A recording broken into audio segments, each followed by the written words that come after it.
만약 여러분이 왜 이란이 모든 역경에도 불구하고 계속 살아남는지 궁금해한 적이 있다면 그 마술 같은 비밀을 이해해야 해요. 네, 마술 같은 거죠. 그리고 안타깝게도 그건 재미있는 마술이 아니에요. 아주 위험한 마술이에요. 이 마술은 23년간 세계 강력한 정부들을 상대로 5번이나 성공했어요. 지금도 이 순간 여러분이 듣는 동안 또 벌어질 수 있어요. 마술의 원리는 이렇습니다. 한 나라가 해서는 안 될 일을 하다 적발되면 전 세계가 멈추라고 요구합니다. 그 나라는 대화를 하자고 동의하고 대화는 몇 달 또는 몇 년 이어집니다. 전문가들은 합의가 이루어졌다고 발표하고 기본 합의서가 체결됩니다. 모두가 안도의 한숨을 내쉽니다. 그리고 조용히 그 나라는 예전처럼 다시 원래 하던 일을 계속하죠. 하지만 그 나라는 더 강해지고 자금도 늘렸으며 수년의 시간을 벌었습니다.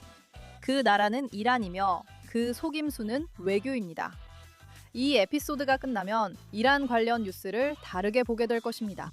하지만 그 비결을 알기 전에 누가 그것을 쓰는지 이해해야 해요. 이슬람 공화국의 생각을 알아야 모든 것이 이해되기 때문이죠. JNSTV의 미라케샨에 오신 것을 환영합니다. 바로 시작해 볼게요. 1979년 혁명 이후 이 나라를 지배해온 이란의 성직자 정권, 즉 이 체제는 4년 주기로 생각하지 않아요. 의미 있는 선거도 없고 정권을 교체할 수 있는 대중도 없어요. 최고 지도자는 평생 그 자리에 있어요. 혁명 수비대, 즉 IRGC는 유권자가 아니라 신학적 교리에 따르죠. 이 점이 매우 중요한 이유는 이란과 협상해온 모든 서방 정부들은 시간에 쫓기기 때문이에요. 미국 대통령의 임기는 4년이고 유럽 정부들도 오르락내리락 하죠. 국무장관들도 바뀌고요. 이란 협상가들과 마주 앉은 사람들은 항상 어느 정도는 서두르고 있어요. 하지만 이란은 결코 서두르지 않아요. 이란의 관점에서는 수백 년이라는 시간이 흐르고 있거든요. 이란의 유일한 목표는 신이 개입하고 그들의 메시아가 올 때까지 살아남는 거예요. 페르시아 협상 문화에는 타하로프라는 표현이 있어요. 이는 정중하게 제안하고 거절하고 다시 제안하는 복잡한 예절 체계를 의미하죠. 다시 말해, 대화의 겉모습과 그 속에 숨겨진 실제 의도가 완전히 다를 수 있다는 거예요. 이란과 협상해본 서구 외교관들은 따뜻하고 호의적으로 보이는 방에서 회의를 하고 진전이 있었다고 느끼며 나왔다가 다음날 아침 이란의 공식 성명을 읽고 자신이 같은 회의에 참석했는지 의문을 갖게 된다고 말합니다. 이것이 바로 전략이에요. 문화적 오해가 아니에요. 그들은 노련하게 시간을 끌면서 실질적인 진전 없이 논의를 질질 끌고 회담이 막으려는 핵 프로그램과 같은 근본적인 계획은 계속 추진하고 있어요. 그 문구를 기억하세요. 양보 없이 질질 끌기. 말하면서도 계속 추진하기. 이제 무슨 일이 일어나는지 봅시다. 지금은 2003년이에요. 서방 정부기관과 이란 반정부 단체가 존재해서는 안 될 무언가를 막 폭로했어요. 나탄즈라는 곳에 비밀 우라늄 농축 시설이 있었어요. 이란은 비밀리에 핵 프로그램을 개발해왔죠. 이제 전 세계가 그 사실을 알게 됐어요. 압박은 즉각적으로 시작됐어요. 영국, 프랑스, 독일 등 EU 3대 강국이 테헤란을 압박하고 유엔도 개입합니다. 모두 우리가 무엇을 해야 할까라고 묻지만 이란은 예상치 못한 행동을 보입니다. 이란은 대화에 나서기로 동의해요. 단순한 대화만이 아니라 우라늄 농축을 중단하기로 약속하죠. 그리고 테헤란 선언이라고 불리는 문서에 서명해요. 이란은 시설을 국제 사찰단에 개방하고 유럽 외교관들은 역사적인 성과라 생각하며 귀국했어요. 위기는 피한 듯 했지만 실제로는 다른 일이 벌어지고 있었어요. 하산 로하니는 그 당시 이란의 핵협상 대표였어요. 몇 년 후 녹화되어 유출된 연설에서 그는 2000년 합의에 대해 놀라울 정도로 솔직하게 설명했어요. 그는 중단 기간 동안 이란이 카메라 앞에서 미소를 짓고 사찰단과 협력하면서 실제로는 이스파한에 또 다른 우라늄 전환 시설을 완공하고 있었다고 말했어요. 이제 우리는 그 시설에 대해 잘 알고 있죠? 그의 말에 따르면 협상은 작업을 마칠 시간을 벌어줬을 뿐이에요. 그들은 결코 양보할 생각이 없었고 단지 일시 정지 버튼만 원했던 거죠. 이란이 무언가를 완성해야 할 바로 그 순간에 일시 정지 버튼을 누르고 끝나자마자 해제한 거예요. 2년 후인 2005년에 새로운 대통령이 선출됐죠. 마흐무드 아마디네자드, 루하니를 온건파처럼 보이게 만든 강경파였죠. 이란은 농축 활동을 재개한다고 발표했어요. 유럽 협상가들은 자리를 떠났고 협상은 다시 한번 결렬됐어요. 이란은 그 2년 동안 이전에는 없던 시설을 완공한 상태가 됐어요. 이것이 첫 번째 속임수였고 성공적으로 해냈죠. 몇 년간 이란과 서방은 교착 상태에 있었고 유엔은 제재를 부과했고 미국은 금융 압박을 강화했어요. 이란은 농축을 계속했죠. 하지만 이 기간 동안 대부분의 사람들이 놓친 흥미로운 일이 벌어지고 있었어요. 이란은 그 속임수를 점점 더 잘하게 되었죠. 적극적으로 협상에 참여하지 않아도 외교를 방패로 삼을 수 있다는 것을 배운 거예요. 협상의 가능성만 계속 살려두면 돼요. 외교 채널가 존재하기만 하면 아무리 멈춰 있거나 진전이 없어도 군사 행동에는 제동이 걸리게 되죠. 서방 정부들은 협상 중인 나라나 협상할 가능성이 있는 나라 혹은 협상에 열려 있다고 밝힌 나라를 공격하지 않아요. 이란은 항상 협상에 열려 있다고 말했어요. 단지 조건이 있었죠. 하지만 그 조건들은 계속 바뀌었고 협상은 좀처럼 시작되지 않았어요. 한편 2006년부터 2013년까지 이란은 가동 중인 원심 분리기를 약 3,000대에서 19,000대 이상으로 늘렸어요. 이란은 우라늄을 낮은 수준으로 농축하던 데서 20%까지 농축하는 단계로 올라갔어요. 이것은 무기급 우라늄에 더 가까워진 중요한 단계였습니다. 이란은 포르도 산속 깊은 곳에 두 번째 농축 시설을 건설했는데 이 시설은 공습에도 견딜 수 있도록 특별히 설계된 곳이에요. 이 일들은 협상 테이블이 아닌 곳에서 벌어졌어요. 세계가 협상을 할지 말지 논쟁하는 사이에 일어난 일이죠. 그리고 바로 여기서 그 속임수가 절정에 달해요. 2013년에 이란은 새로운 대통령 하산 로하니를 선출했어요. 네, 2003년 협상을 이끌었던 바로 그 사람이에요. 이 협상들이 이스파한 시설을 완공할 시간을 벌어줬다고 녹음에서 인정했던 그 사람이 돌아온 거예요. 그리고 이번에는 자바드 자리프라는 외무장관과 함께 왔어요. 그는 미국 대학에서 박사학위를 받았고 매력적이고 말도 잘하며 멋진 인터뷰를 했죠. 서구 언론인들은 그와 대화할 때 아주 합리적인 사람과 이야기하는 것처럼 느꼈어요. 오바마 행정부는 물론 합의를 원했어요. 수년 동안 원해왔죠. 오만에서는 비밀 마쿠 협상도 진행되고 있었어요. 미국 측에는 진정한 정치적 의지가 있었어요. 그 후 20개월간의 협상이 이어졌죠. 캐리와 자리프는 11개 도시에서 18번이나 만났어요. 그리고 2015년 7월 그들은 JCPOA, 즉 포괄적 공동행동 계획에 서명했죠. 이란 핵합의입니다.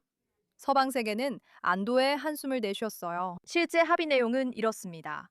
외교적 표현을 제외하면 이란은 10년간 우라늄 농축을 제한하기로 했어요. 10년이 지나면 그 제한은 만료되고 이란은 법적으로 원하는 어떤 수준으로든 우라늄을 농축할 수 있게 됩니다. 이란은 원심 분리기 하나도 해체하지 않았어요.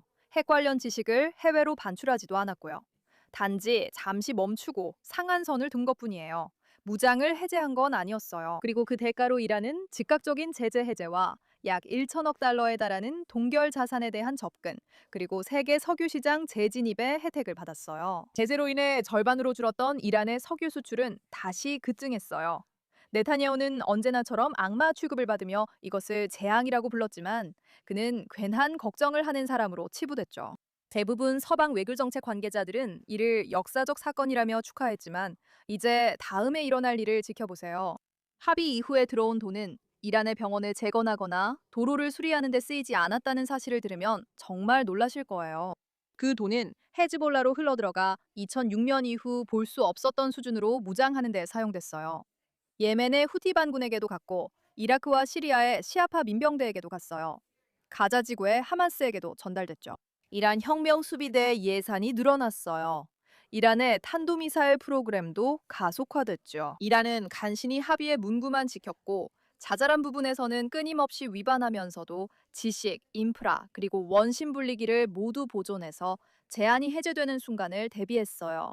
그들은 미국이 이 합의가 유지되길 원한다는 걸 알았기 때문에 소규모로 합의를 위반할 수 있었어요. 미국은 선거 문제 때문에 이 합의를 잃을 여유가 없었고 작은 위반 때문에 모든 것을 끝내지도 않았어요.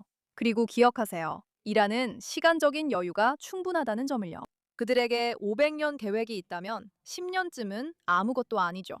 그래서 그들은 상대를 알면서도 계속 밀어붙인 겁니다. 그리고 도널드 트럼프가 집권합니다. 그는 조금만 양보해도 상대가 더 얻는다는 걸 알았죠. 그래서 2018년 애합의에서 탈퇴합니다. 하지만 그때쯤 이미 제재 완화로 이란 자금이 들어간 지역 구조가 완성됐어요. 합의가 깨지자 이란은 다시 우라늄 농축을 시작했죠. 이번에는 2015년보다 훨씬 빠른 속도로 가속화되었습니다. 2024년까지 이란은 최소 4개에서 최대 11개의 핵무기를 만들 수 있는 농축 우라늄을 보유하게 됐어요. 그 합의는 이란의 핵 프로그램을 막지 못했어요. 그 합의는 이란 핵 프로그램에 자금을 지원하며 10년간 시간을 벌어줬습니다. 두 번째 속임수로 첫 번째보다 훨씬 더 있습니다. 두 번째 속임수로 첫 번째보다 훨씬 성공적이었습니다. 하지만 이 이야기엔 답답한 부분이 있습니다. 이런 패턴이 점점 더 뚜렷해지고 있어요. 그런데도 아무도 이를 막지 못하고 있죠. 2021년 바이든 행정부가 들어서서 핵 합의를 복원하고자 했을 때 이런 패턴은 이미 비밀이 아니었어요. 이미 그 패턴은 문서화되고 분석되고 광범위하게 다뤄졌어요. 2003년과 2015년을 지켜봤던 같은 싱크탱크, 분석가들, 그리고 전직 외교관들이 이제 2021년을 다시 지켜보고 있었어요. 그리고 그들은 똑같은 움직임을 보았죠.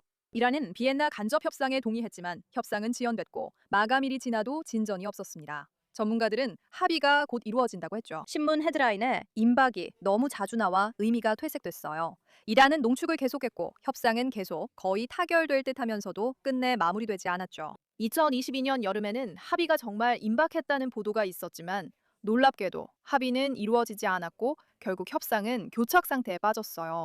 이렇게 오랜 시간 동안 거의 합의에 도달할 뻔했지만 결국 이루어지지 않은 협상 기간 동안 무슨 일이 있었던 걸까요? 이란은 2015년에는 없었던 60% 농축 우라늄을 보유하게 되었고 국제원자력기구 IAEA는 이란이 추가로 농축할 경우 이론적으로 여러 개의 핵무기를 만들 수 있을 만큼의 물질을 축적했다고 추정했어요.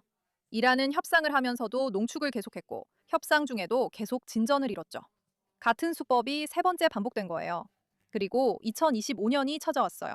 트럼프의 두 번째 임기였습니다. 오만과 로마에서 5번의 회담이 열려 상당한 진전을 이뤘고 거의 합의에 이를 뻔했습니다. 마리니 외무장관은 상황이 얼마나 잘 진행되고 있는지 백악관에 보고하기 위해 워싱턴으로 갔습니다. 미국인들은 실망하며 제네바를 떠났고 오만은 진전을 언급했으며 이란은 우라늄 농축을 밝혔습니다. 우라늄 농축은 협상 대상이 아니었습니다. 중재자들이 말하는 것과 이란이 실제로 제안하는 것 사이에는 엄청난 격차가 있었지만 회담은 계속 이어졌어요. 하지만 이것이 트럼프가 조금 달랐던 이유이고 그가 권력을 잡지 못하도록 그렇게 열심히 막으려 했던 이유예요. 왜냐하면 2025년 6월 9일 이란은 또다시 미국의 제안을 거절했거든요. 뭐가 새롭겠어요? 이틀 뒤 국제원자력기구 IAEA는 이란의 규정 미준수를 밝혔고 이란은 세 번째 농축시설을 발표했습니다. 그로부터 이틀 뒤 이스라엘이 마침내 공격을 감행했어요. 이번에는 그들의 계략이 실패했죠. 누군가 속임수를 간파해서가 아니라 이란의 예상과 달리 시간이 다 되었기 때문이에요. 그 이야기는 잠시 후에 말씀드릴게요. 이들이 사용하는 설계도는 이제 4번이나 반복되었기 때문에 정말 이해하기 쉬워요. 그리고 그 작동 방식을 한번 알게 되면 매번 알아차릴 수 있죠. 첫 번째 단계입니다. 압박을 견딜 수 없을 때만 대화에 응하며 이란은 자발적으로 협상에 나오지 않습니다. 군사행동, 경제붕괴, 정권 불안정 같은 대안이 즉각적으로 위험해질 때 협상에 나섭니다. 대화는 선의의 표시가 아니에요. 그저 압력을 풀기 위한 안전장치일 뿐입니다. 이란은 증기가 빠져나가도록 밸브를 잠깐 열고 다시 닫아요. 두 번째로는 온건한 인물을 내세웁니다. 모든 진지한 협상에는 서구의 시각에 합리적으로 보이는 이란 인물이 등장했습니다. 2003년에는 로하니, 2013년에도 다시 로하니가 그랬죠. 자리프처럼 미국 박사 학위를 가진 매력적인 외무장관도 있었습니다. 이들은 실제 인물이고 강경파보다 온건하지만 프로그램을 운영하는 건 아닙니다. 최고 지도자와 혁명 수비대가 운영하며 온건한 이미지는 겉모습일 뿐입니다. 실제 주방은 따로 있고 이제 세 번째 단계로 넘어갑니다. 실질적 진전 없이 협상이 진전되는 듯 느끼게 하는 게 가장 정교한 부분이에요. 협상이 충분히 생산적으로 보여 상대방이 떠나지 않게 하되 결론이 나지 않도록 해야 합니다. 작은 제안을 했다 철회하고 원칙적으로 동의하나 실제로는 이견을 내며 중재자가 돌파구를 발표하고 서방 언론이 희망적으로 보도하게 합니다. 이렇게 상대방이 계속 협상에 매달리게 만듭니다. 마리니 외무장관이 미국인들이 실망하고 돌아간 회담 이후에 상당한 진전이 있었다고 발표하는 것은 모순이 아니에요. 그저 이 전략이 의도한 대로 제대로 작동하고 있다는 뜻이죠. 그리고 앞으로 나아가기 위해 협상으로 번 시간을 이용해 핵 프로그램을 진전시키는 거예요. 이게 바로 핵심이죠. 협상 한 달은 곧 농축 한 달이에요. 논의되는 모든 방안은 군사 공격이 아니며 협상이 꼭 성공할 필요는 없습니다.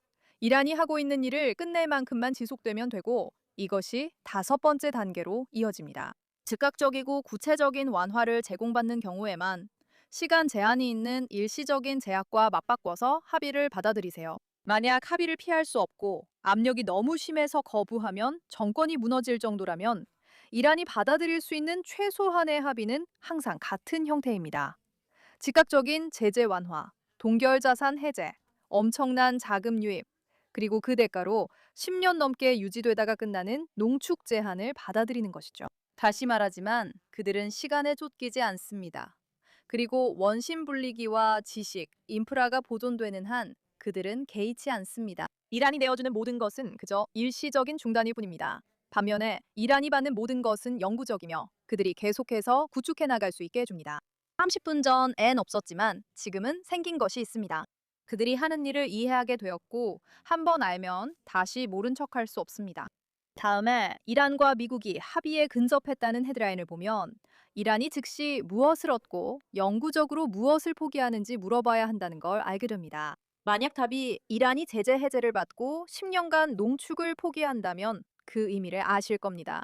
앞으로 중재자가 중대한 진전을 언급해도 중재자가 회담 분위기에 대해 뭐라고 말하는지보다 이란이 협상 테이블에서 실제로 뭘 제안하는지 보는 게 중요하다는 걸 알게 될 겁니다. 앞으로 누군가 이란 협상가를 온건파라 부르면 실제 핵 프로그램 통제자가 누구인지, 그가 그 자리에 있었는지 물어봐야 한다는 걸 알게 될 겁니다. 이 속임수는 그것이 속임수라는 사실을 모르는 사람들에게만 통합니다. 이제 여러분은 알게 되셨죠? 하지만 우리 모두가 답해야 할 가장 큰 질문은 5번째 시도에서 그들이 마침내 무너질 것인가 하는 점입니다. 아니면 이것이 단지 예전 속임수를 다시 써먹는 것일 뿐일까요? 왜냐하면 이란에게는 한 가지 계획만 있습니다. 그들은 살아남아야 합니다. 그리고 그렇게 하기 위해 그들은 서방이 어떻게 움직이는지 배웠고 서방의 약점을 자신들에게 유리하게 이용해왔습니다. 이제 문제는 서방이 이슬람의 속임수를 배워 역이용하고 있는가입니다. 그 답은 시간이 지나면 알게 될 것입니다. 저는 예르케입니다. 다음에 뵙겠습니다.